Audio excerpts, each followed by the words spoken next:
네, 안녕하세요. 반려동물 연관산업 성장의 고용효과 발표를 맡은 대구대학교 경제학과 전승훈입니다. 네, 시간이 제한이 되어 있기 때문에 곧장 발표 시작하겠습니다. 네, 발표는 연구 필요성 목적, 국내의 동향 분석, 실태조사 및 FGI 결과, 그리고 반려동물 연관산업의 고용효과 및 인력 수급 분석, 개선 방안 순으로 말씀을 드리겠습니다. 먼저 연구의 필요성과 목적입니다. 예, 소득이 증가하고 1인 가구가 증가합니다. 그리고 코로나19 이후 이제 집안에서 활동하는 시간이 늘어나면서 반려동물 양육 가구가 앞으로 이제 계속 늘어날 것으로 전망이 되고 있습니다. 물론 지금까지도 증가해 왔고요. 그리고 거기에 따라 새로운 서비스 수요가 증가할 것으로 예상이 되고 있습니다. 이에 따라서 반려동물 연관 산업이라고 하는 제 산업들이 전 분야에 걸쳐서 지금 확대될 가능성이 커지고 있습니다. 이에 따라서 일자리 창출 효과와 인력 수급 예측에 기초한 노동시장 정책 모색이 필요한 상황입니다. 그래서 본 연구에서는 반려동물 연관 산업의 국내 동향, 실태 조사, 성장의 고용 효과 분석, 인력 수급 분석 등을 통해서 개선 방안을 찾는 것을 목적으로 하고 있습니다. 연구 흐름도는 넘어가겠습니다. 예, 선행 연구와 관련돼서 간단하게 말씀을 드리면은 기존에는 뭐 반려동물 사료, 용품 등 연관 산업의 성장에 대한 연구들은 좀 있었고요. 그리고 관련 정책의 필요성에 대한 얘기, 그리고 반려동물과 관련된 주요 트렌드 등에 대한 연구들은 좀 있었습니다. 그런데 고용과 연결된 연구는 상대적으로 없었기 때문에 그런 측면에서 본 연구가 나름 의미를 갖는다라고 얘기할 수 있을 것 같습니다. 간단하게 국내 동향 말씀드리겠습니다. 예, 반려동물 양육 현황입니다. 2010년 전체 가구 중에 17.4% 정도가 반려동물을 키우는 것으로 이제 조사가 되었었는데 2020년에는 한 27.7%로 10%포인트 정도 증가한 것으로 나타나고 있습니다. 실태 조사하다 보니까 결과를 보면은 2017년에 조금 튀는 그런 좀 경향이 있는데요. 나중에 저희가 실태 조사를 할 때는 이 자료를 사용하면서 조금 튀는 자료들은 보정을 해서 사용했다는 걸 미리 말씀드리겠습니다. 반려동물 사용 마리수입니다. 이것도 역시 실태 조사 결과인데요. 보시면은 이제 반려견의 경우는 460만 마리에서 한 600만 마리 정도로 증가했습니다. 그리고 반려묘가 어 258만 마리까지 한 62만 마리에서 258만 마리까지 증가했었는데 최근에 반려묘의 그 증가가 아주 두드러진다라는 것을 확인하실 수가 있습니다. 반려동물 연관 산업 현황입니다. 반려동물 연관 산업은 생산, 유통, 반려, 보호, 사후 등 여러 분야에 거쳐서 반려동물 전체 생애 주기별로 다양한 사업들이 관련이 되어 있음을 알 수가 있습니다.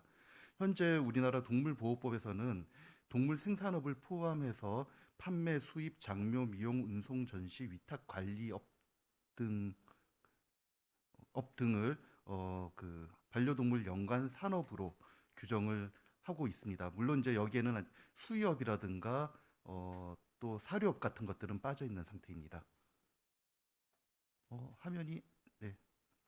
네, 통계청 자료를 이용한 산업 동향 분석입니다. 간단하게 통계청 자료에 보면은 광업 제조업 조사라든가 서비스업 조사에 반려동물과 관련된 매출액 등이 일부 조사가 되어 있습니다. 관련 내용들 말씀드리겠습니다. 먼저 사료업입니다. 사료업 같은 경우는 10인 이상 대규모 업체만을 대상으로 조사가 되고 있는데요. 2010년과 2019년을 비교를 해보면은 생산액이 953억에서 3,656억 정도로 크게 증가하고 있음을 확인할 수가 있습니다. 수의업입니다. 수의업은 전체 수의업 중에서 반려동물 관련된 수의업의 비중이 80% 이상 되는 것을 확인할 수 있고요. 수의업 매출액은 2019년 기준으로 1조 3천억 원 정도 규모인 것으로 확인이 되고 있습니다. 반려동물 판매 및 소매죠. 반려동물 소매 및 관련 용품 소매업입니다. 이 경우에는 2010년 이후 계속 증가해서 2019년에는 약 9,680억 정도 매출이 이루어지고 있는 것으로 확인할 수가 있습니다. 장묘 및 보호 서비스 같은 경우도 2019년 기준으로 1,637억 원 정도입니다. 지속적으로 그 반려동물 관련된 매출이 증가하고 있음을 확인할 수가 있습니다.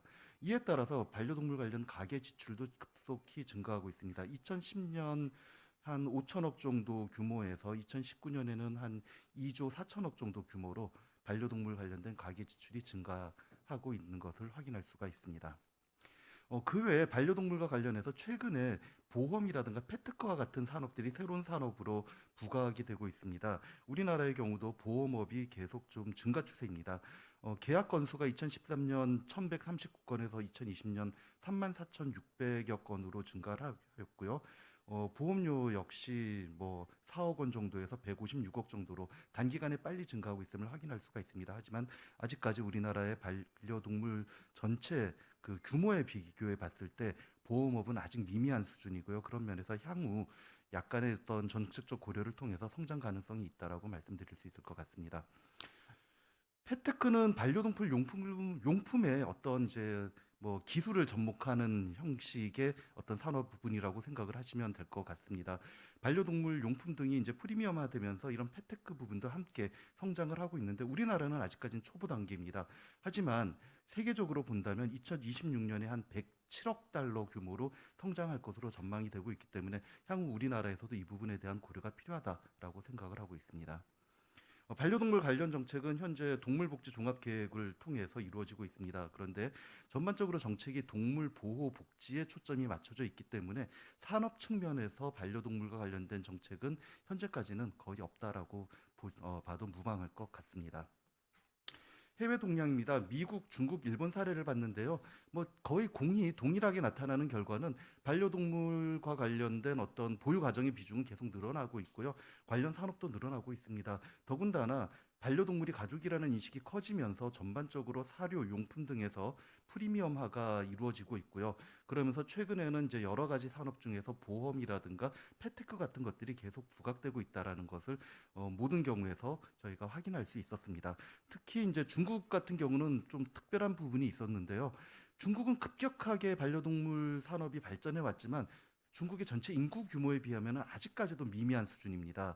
그렇기 때문에 향후 우리나라 용품업에서 어떤 수출이라든가 그런 새로운 시장이란 측면에서 중국을 주목할 필요가 있을 것 같다라는 생각을 하고 있습니다. 일본 같은 경우는 우리나라보다 1인 가구가 먼저 증가하고 그러면서 일본의 추이가 우리나라에 주는 시사점이 있을 것 같습니다. 일본 같은 경우는 지금 반려견보다는 반려묘에 초점이 많이 맞춰져 있습니다. 근데 우리나라도 아까 보셨듯이 최근에 반려묘가 급격하게 증가하고 있죠. 그런 측면에서 우리나라 반려동물과 관련된 부분에 미래를 보기 위해서 일본을 조금 주목할 필요가 있을 것 같다는 생각을 합니다. 실태조사 FGI 결과는 나중에 이제 다른 부분을 말씀드릴 때 계속 나올 것이기 때문에 간단하게 몇 가지만 말씀을 드리도록 하겠습니다. 일단 산업성장과 관련해서 실태조사 결과 반려동물은 연간 산업은 전반적으로 성장성을 보이고 있습니다. 일부 업종이 코로나19 영향을 받았지만 판매, 위탁 관리, 장묘, 용품업 등 서비스업들의 성장세는 코로나19에도 불구하고 계속 지속되고 있다라고 실태조사 결과 나타났습니다. 고용의 경우에는 올해까지는 코로나19 영향으로 채용 계획이 없다라는 업체들이 대부분이었습니다만 향후 좀 나아지지 않겠는가라는 전망들이 있었습니다. 물론 고용의 양도 그렇고요, 질도 그렇고요. 사업체 규모에 따라서 조금 차이가 납니다. 사료업과 용품업 중에 일부 용품 제조업 같은 경우는 조금 규모가 큰 사업체입니다. 이런 데 같은 경우는 고용 계획 그리고 고용의 질 측면에서 조금 긍정적인 얘기를 했습니다만 서비스업 같은 경우는 대체적으로 1인 사업장이 많은데 그런 데 같은 경우는 향후 뭐 창업 쪽으로 전체 일자리가 늘어날 수는 있겠습니다만 그 자체로 고용이 늘어나기는 기대하기 좀 어려운 면도 있을 것 같고요. 일자리의 질도 전반적으로 조금 낮은 편이었다라고 말씀을 드리겠습니다. 정부 정책과 관련해서는 정부 정책에 대한 인지도는 높은 편이었습니다. 하지만 동물 보호 복지에 초점이 맞춰져 있기 때문에 향후 정부 정책이 산업 성장에 영향을 미칠 것이다라는 기대는 별로 크지 않은 것으로 조사가 되었습니다. FGI 같은 경우는 뭐 실태 조사 결과랑 크게 다르지 않은 것들이 나타났습니다만 한두 가지 더 추가로 말씀을 드린다면은 반려동물 민간 자격증이 남발되고 있고 자격 직능 수준에 대한 신뢰성이 떨어지는 문제에 대한 문제 제기가 상당히 있었다라는 말씀 드리도록 하겠습니다. 반려동물 연간 산업의 고용 효과 및 인력 수급과 관련돼서 말씀을 드리겠습니다. 고용 연계성, 고용의 양적 변화, 양적 분석, 질적 분석 그리고 인력 수급과 관련된 얘기 순서대로 말씀을 드리겠습니다. 자, 먼저 고용 연계성입니다. 사육 가구 수 및 사육 마리수의 증가는 반려동물 연간 산업 매출 증가로 이어지고 자연스럽게 취업 및 고용 증가로 이어질 것이다라고 생각을 하고 있습니다. 정책과 관련된 경우에는 현재 정책은 산업 노동 측면의 정책이 아니기 때문에 상당히 그 고용 측면에서는 상당히 좀 애매한 측면이 있습니다. 그럼에도 불구하고 현재 이제 진행되는 추진되거나 추진될 계획인 정책들을 바라보면은 뭐 플러스 효과와 마이너스 효과가 공존하고 있다라고 생각이 듭니다. 어떤 규제라는 측면들은 소비 위축으로 이어질 가능성이 예상이 되고요. 반면 반려동물 보호 체제나 인프라 개선 등은 산업 성장의 인프라로 좀 작용할 수도 있지 않을까라는 생각을 하고 있습니다. 고용의 양적 변화 분석 결과 말씀드리겠습니다. 고용의 양적 변화는 실태 조사 결과를 바탕으로 한 것과 모형 추정을 통해서 구한 결과를 이제 말씀을 드리겠습니다. 기본적으로 모형 추정은 반려동물 수에 대해서 추정을 하고 반려동물 수가 매출에 미치는 영향 그리고 매출이 고용에 미치는 영향 순으로 단계적으로 이제 추정이 이루어지도록 하였습니다. 실태 조사 결과는 말씀드린 대로 실태 조사 결과에 기초를 했고요. 그리고 정책 효과의 경우에는 실태 조사의 결과에서 이제 정책의 효과를 어떻게 보는가라고 질문을 하고 그것을 모형 그리고 실태 조사 결과에 반영을 해서 결과를 이제 뽑아냈습니다. 간단하게 말씀드리면은 기준선 추정 모형을 이용한 추정 결과와 사실 실태 조사 결과가 크게 다르진 않았습니다. 고용 측면에서 보면은 2019년 이제 그 3만 1,000명 정도가 지금 현재 그 반려동물 관련된 일자리에 종사하고 있는데 2025년에 기준선 기준으로 보면은 뭐 한 4만 5,600명 정책 효과가 반영이 되면 4만 6,500명 정도의 일자리가 이제 만들어질 것으로 일자리가 늘어날 것으로 예상이 됐고요. 실태 조사도 비슷하게 2025년에 4만 4,500명, 4만 5,300명 정도 수준으로 나타났습니다. 저는 그래서 대략적으로 봤을 때 2019년과 비교할 때 2025년에 약 그 15,000여 명 정도 일자리가 더 늘어나는 걸로 일단은 추정이 되었습니다. 다음 고용의 질에 대해서 말씀을 드리도록 하겠습니다. 일단은 고용의 질과 관련해서 여러 가지를 봤는데요. 일단 1인 사업장 비중이 높다라는 것을 확인할 수가 있습니다. 아까도 말씀드렸던 것처럼 일부 사료업과 용품 제조업이 좀 규모가 있을 뿐이고요. 대부분의 서비스업은 소규모 자영업의 형태를 띠고 있습니다. 그리고 대체적으로 1인 사업장이고요. 고용을 하더라도 비정규직으로 단기간 고용을 하고요. 그리고 비정규직으로 고용이 됐던 분들은 거기에서 일정 정도 경험을 쌓은 다음에 창업을 하는 형태로 이제 일자리가 만들어지고 있는 것을 확인할 수가 있었습니다. 그러다 보니까 1인 사업장 비중이 상당히 높은 것으로 나타났습니다. 임금 수준은 전반적으로 낮은 수준이었습니다. 그 연봉 기준으로 연평균 3천만 원 미만인 종사자가 전체의 한 80% 정도가 되는 것으로 나타났는데요. 이것은 경제활동 인구조사라든가 지역별 교용조사를 통해서 조사된 우리나라 전체 노동자들의 평균 임금과 비교해 봤을 때 조금 낮은 편이라는 것을 확인할 수가 있습니다. 그러다 보니까 임금 만족도도 전반적으로 조금 낮은 편이라는 것 확인할 수 있었고요. 주당 근로일수는 뭐 주 5일제 근무임에도 불구하고 서비스업 같은 경우는 거의 6일에 근접하는 것으로 나타났습니다. 자, 이렇게 주당 근로일수는 적지 않은데도 불구하고 또 주당 정규 및 초과 근로 시간 수를 보면은 서비스업의 경우에도 40시간 미만 등등으로 해서 실제로 또 근로일수는 상당히 작은 것으로 그렇게 조사가 되었습니다.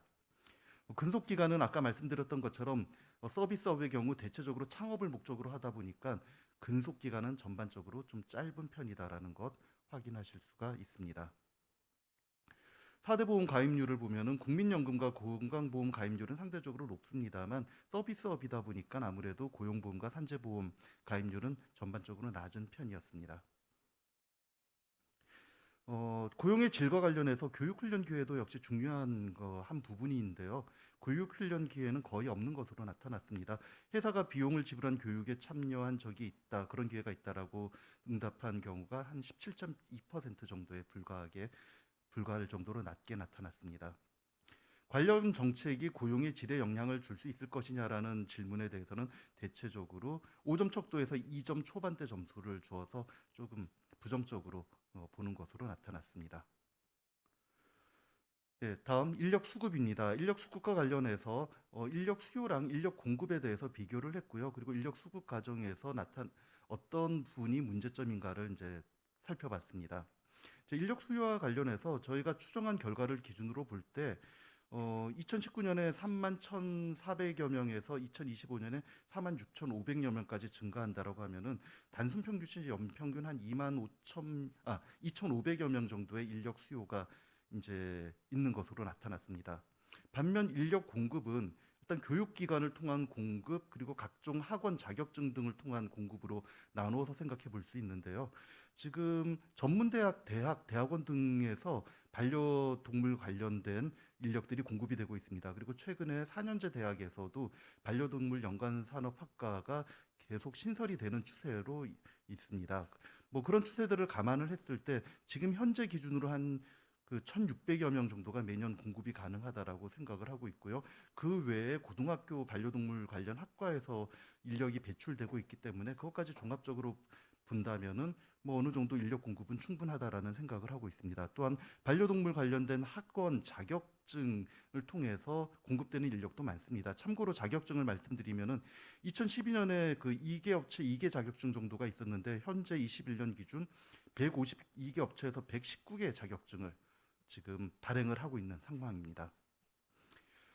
그래서 전반적으로 저희는 이제 인력 수급상에서 큰 문제, 어려움은 없을 거라고 생각을 했습니다. 그래서 실태조사에서 이 관련된 질문을 해봤었는데요. 인력 수급에 큰 어려움이 없다라는, 전혀 어려움이 없다라는 응답 업체가 한 44.6%가 됐습니다. 그럼 이제 50% 이상 업체가 사실은 약간이라도 어려움이 있다라고 얘기를 했는데요. 그 왜 어려움이 있는가를 살펴보면 이렇습니다. 지원자 부족 때문에 어려움이 있다라는 응답은 거의 없고요.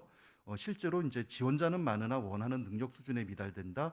임금 수준이 고용 조건 등 임금 수준 고용 조건에 차이가 있다라는 응답이 많았습니다. 즉 노동 공급 측면에서는 지원자의 어떤 직능 능력 수준이 그리고 노동 수요 측면에서는 열악한 근로 환경 등 고용의 질이 문제가 되는 것으로 조사가 되었습니다. 따라서 인력 수급과 관련해서는 바로 이런 측면에 초점을 맞출 필요가 있다라는 시사점을 얻을 수 있었습니다. 자, 마지막 개선 방안입니다. 주요 분석 결과는 말씀드렸으니까 넘어가도록 하고요.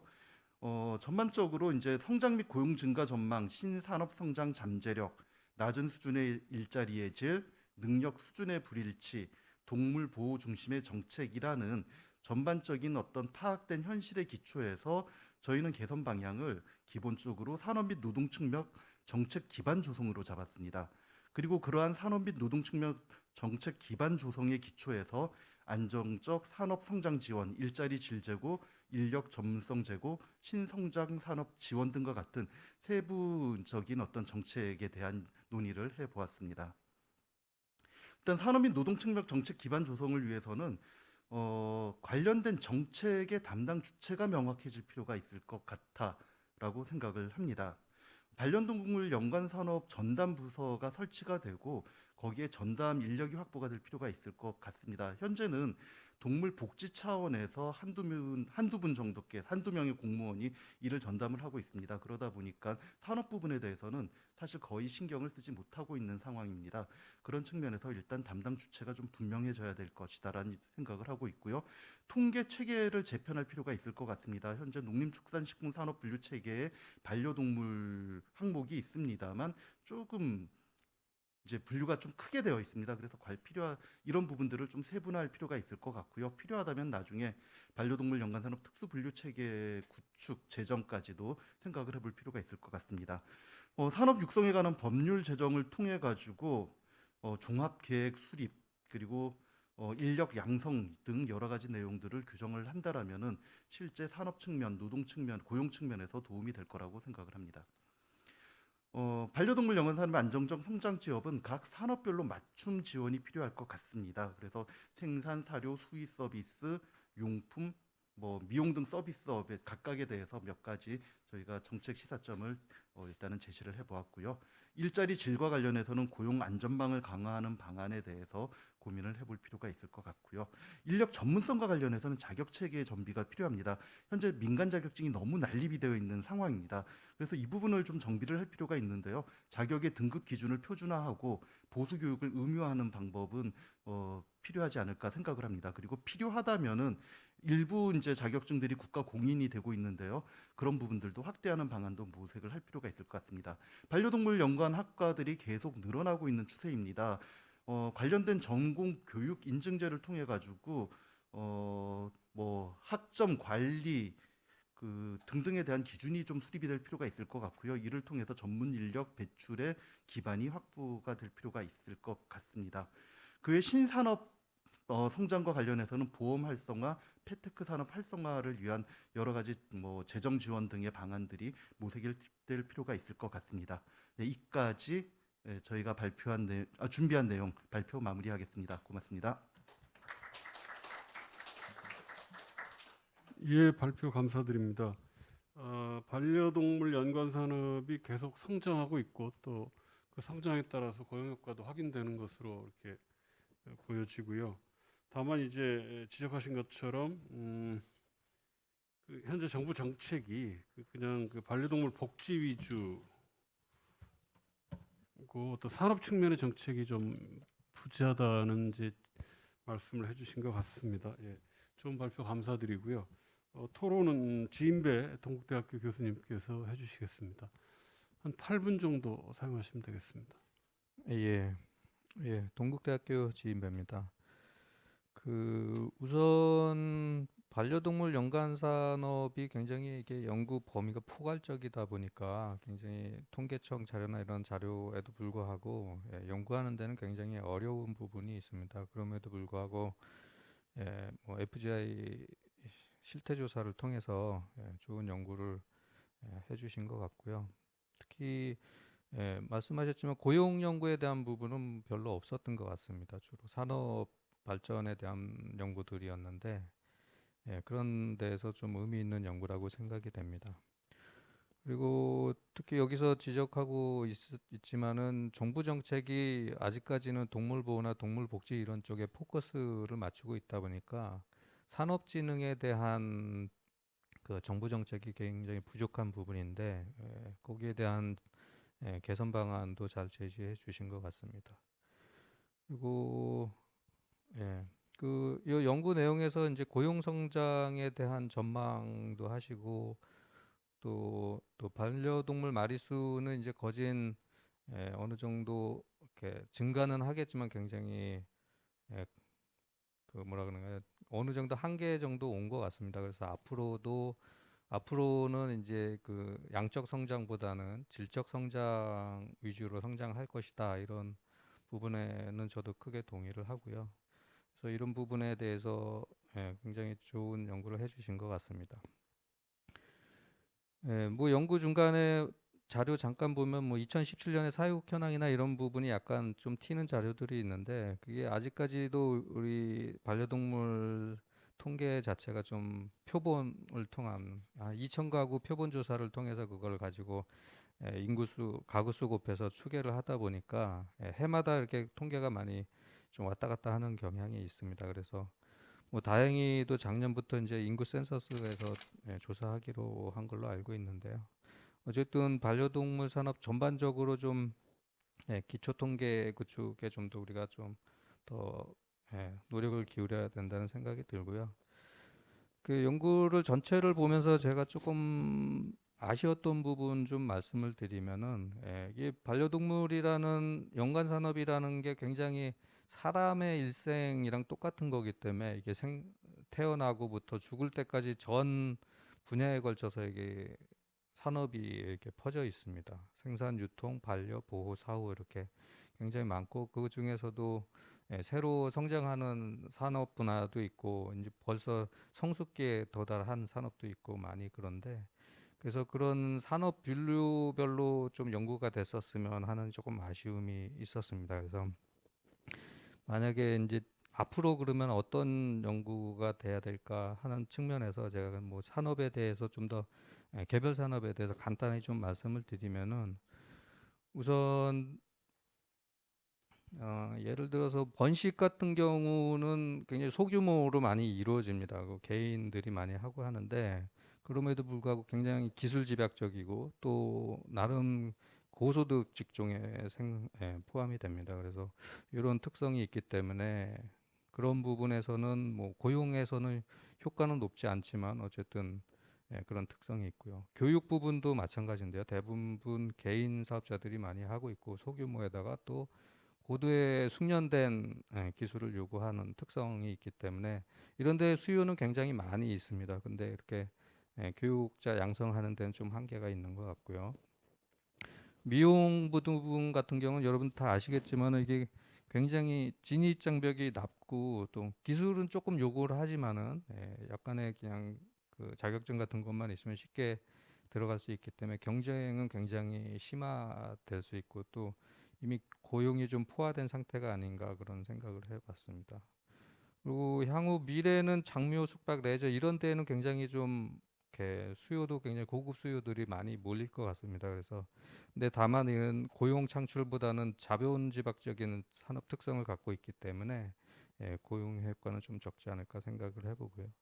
그 최근에는 동물병원이나 휴게, 미용, 뭐 건강케어 이런 거를 종합적으로 서비스를 제공하는 업체들이 많이 생겨나는데요. 그리고 이제 보통 펫라이프 토탈 솔루션 기업이라고 하는데 뭐 대표적인 게 대한사료에서는 우리화라는 업체가 있습니다. 강남에서 굉장히 크게 규모 있게 하는 이런 산업으로 성장을 하고 있습니다. 그래서 펫 애견 카페나 이런 것도 굉장히 좀 규모화되고 집약화되고 있다 이런 경향을 좀 말씀드리고 펫푸드는 아까 뭐 식품 산업 쪽에서도 나왔는데요. 굉장히 빠르게 성장하고 있습니다. 특히 고급화 쪽으로 많이 가고 있고 우리나라뿐만 아니라 전 세계적으로 굉장히 큰 기업들이 많이 하는 부분으로서 근데 이 고용 효과는 그렇게 높지는 않을 것 같습니다. 굉장히 기술 집약적인 산업이고 그런 부분이 있습니다. 또 마지막으로 용품 같은 경우는 뭐 워낙에 이게 업체들도 많고 그래서 또 이제 이렇게 업체 생산하는 업체도 많고 판매는 대부분은 인터넷 판매나 아니면 전문 매장을 통해서 판매되기 때문에 이것도 어느 정도 시장이 좀 포화가 되지 않나 이런 생각을 해봤습니다. 그래서 그 뭐 좀 더 다음 연구가 진행된다면은 이런 연관 산업 전반적인 거보다는 이런 개별적인 산업의 특성을 좀 파악을 해가지고 거기에 대한 고용 효과를 좀 더 분석을 한다면은 좀 더 의미 있는 결과를 도출하지 않을까 생각을 해봤습니다. 감사합니다. 예, 고맙습니다. 어, 그 이제 태어나서 죽을 때까지 사이클에 따른 이제 산업 분류 그렇게 좀 쪼개서 연구를 해보면 더 의미 있는 결과가 나올 수 있지 않을까 하는 이제 말씀을 해주신 것 같고요. 혹시 저 유튜브에서 뭐 질문이 들어온 게 있습니까? 예, 없으면은 저 전승훈 교수님께서 한 2분 정도 간략히 그 답변을 해주실 부분이 있으면 답을 해주시면 감사하겠습니다. 네, 지인배 교수님 그 토론 내용 감사드리고요. 전반적으로 내용을 공감합니다. 그런데 저희가 이제 숫자를 갖고 분석을 하다 보니까 아무래도 이제 있는 숫자 자료를 이용하다 보니까 개별 산업에 대해서 보는 데는 조금 한계가 있었습니다. 이제 뭐 그럼에도 불구하고 이제 저희가 봤던 뭐 보험, 장묘 및 보호 서비스 하면은 거기에 또 사실은 여러 개 산업들이 다 포함이 되어 있거든요. 그러니까 아예 안 본 거는 아니고 하지만 또 개별로 보는 게 말씀하신 것처럼 장기적으로는 바람직하지만 좀 한계가 있었고요. 그런 면에서 저희가 이제 통계 체계 재편이라든가 이런 것들을 이제 정책 대안으로 제시를 하기도 했었습니다. 어쨌든 그런 부분 말씀을 드리고요. 실제로 개별 산업을 다 보지 못하다 보니까 일부 부분들은 이제 자료가 없는 부분들은 실태 조사라든가 FGI를 저희가 아주 좀 심도 깊게 했었습니다. 그 FGI 결과를 통해서 일정 정도 좀 현황에 대해서 말씀을 드리고 그리고 그 정책 대안에 반영을 하려고 노력을 했다라는 말씀까지 드리고요. 향후 이제 추가적인 연구를 하게 되면은 조금 더 세부적으로 볼 수 있도록 그렇게 노력을 해보겠습니다. 감사합니다.